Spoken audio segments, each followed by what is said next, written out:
इस बार क्या आप सरकार को नहीं जानते? आप सरकार को समझ लीजिए, टीन शेड लगा करके आखिर क्या छुपा रहे हैं इसके अंदर। और किसी नेता का म्यूजियम बना है।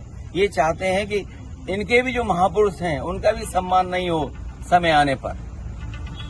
ठीक है सर, चलिए धन्यवाद सर। अभी अखिलेश यादव के आवास के बाहर बैरिकेडिंग, भारी पुलिस बल तैनात, तो जेपीएनआईसी के बाहर भी भारी संख्या में फोर्स।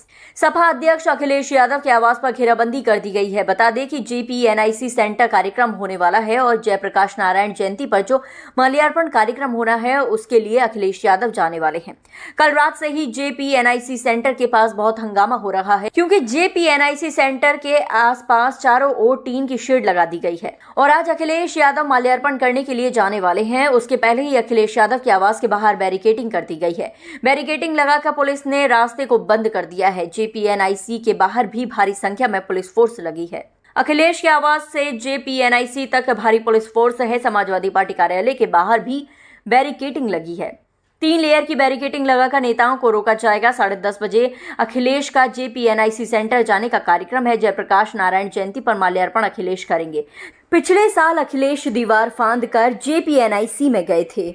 इस बार जेपी की जयंती पर पुलिस ने पहले से तैयारी की है। नेताओं कार्यकर्ताओं को जेपीएनआईसी पुलिस नहीं पहुंचने देगी। एक तरीके से माना जाए तो अखिलेश यादव के आवास व सपा दफ्तर का इलाका छावनी में तब्दील कर दिया गया है।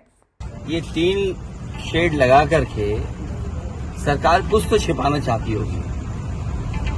3 शेड आखिरकार क्यों? किसी महापुरुष का सम्मान क्यों नहीं करने दे रहे? अगर किसी की जयंती पर, और वो भी समाजवादी महान नेता जयप्रकाश नारायण जी की जयंती पर, और ये कोई पहली बार नहीं हो रहा है। हर वर्ष जयप्रकाश जयंती के दिन समाजवादी लोग यहाँ इकट्ठे होते थे, उनका माल्यार्पण करते थे, सम्मान के लिए यहाँ पर आते थे, अपने विचार रखते थे। एक वो महान नेता जिसने संपूर्ण क्रांति का नारा दिया और उस समय की सरकार के सामने झुका नहीं। और एक समय ऐसा आया कि उसकी संपूर्ण क्रांति की वजह से परिवर्तन हुआ देश की राजनीति में। ये जेपीएनआईसी, ये सोशलिस्टों का म्यूजियम, जयप्रकाश जी की प्रतिमा, और जो उसके अंदर सोशलिज्म को हम कैसे समझें, समाजवाद को हम कैसे समझें, वो तमाम चीजें हैं। ये 3 शेड लगा करके सरकार आखिरकार क्या छिपाना चाहती है? कहीं ऐसा तो नहीं कि बेचने की तैयारी हो, किसी को देना चाहते हो?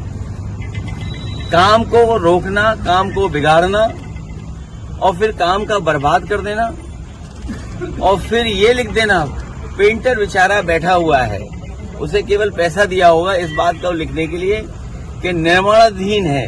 ये निर्माणाधीन नहीं है, ये बेचने की तैयारी है। इसको बेचा जाएगा। और मैं समझता हूँ अगर सरकार नहीं चला पा रही है तो बेच दे तो अच्छा है, कम से कम ये चलने लगेगा। और 3 शेड लगा करके कोई रोक नहीं सकता विचारधारा को, कोई रोक नहीं सकता विचारधारा को। कल का कार्यक्रम कल तय करेंगे। और कब तक लगा के रखें 3 शेड? 1 दिन, 2 दिन, 3 दिन, 4 दिन, 5 दिन, 1 साल, 2 साल, और 2 साल के बाद? अखिलेश जी कल ट्रैफिक डायवर्जन भी कर दिया इस पूरे रूट पे और सारी रास्ते बंद किए गए। अभी तो रास्ता कोई डाइवर्ट नहीं था, हम तो आराम से आ गए। आप भी तो खड़े हुए आराम से।